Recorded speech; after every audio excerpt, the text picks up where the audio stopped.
Hey there guys, so I've been working on the F250, like I said in the last video, pulled this bent pushrod out. So then the next best thing was to take the intake off and see what was the matter, and I found that lifter that had stiffened up and didn't have any spring to it at all. So I took that out, and then actually you'll see that in that one there, you can see it's got that retaining clip in it. So I actually just took the retaining clip out of the one that was messing up, and I took it apart, cleaned it out, put it back together, and it started working fine.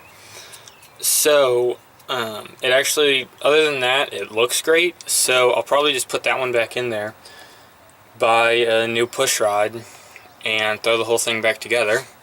You can see there I took out one of the engine heads. I'm going to clean it up. This one's unbolted. It just needs to actually come out. I just have the AC compressor and the power steering pump unbolted and pulled out of the way. So back here then, obviously there's the intake valve covers and whatnot. There's our other head, and then there are all the rocker arms and push rods, all in order in the same way they came out and numbered so that they go in into the right place. I cleaned up all the push rods. They came out nice and shiny once I cleaned them up. So the next step is to get the other head off and then clean both of them up as much as possible. And then what'll probably happen is when I buy the push rod, I'll buy a new water pump, because in the first video you saw it needs a new water pump. Then I will also probably be buying a 71 Ford 290 timing gear and chain to put in, because I've done some research, read in the forums that from 72 to 79 or maybe 80 something, the timing chains had a 8-degree retard on them, and so it made the engines burn hotter but for smog, but that meant they lost a lot of power.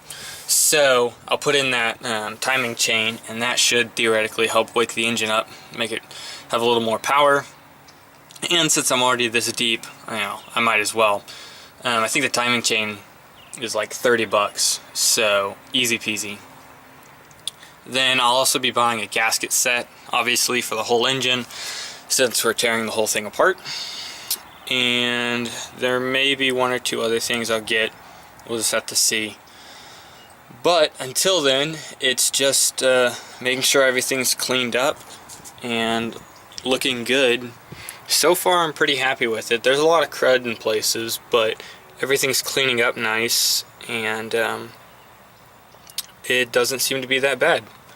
So just wanted to update y'all on what's actually going on, and there you go.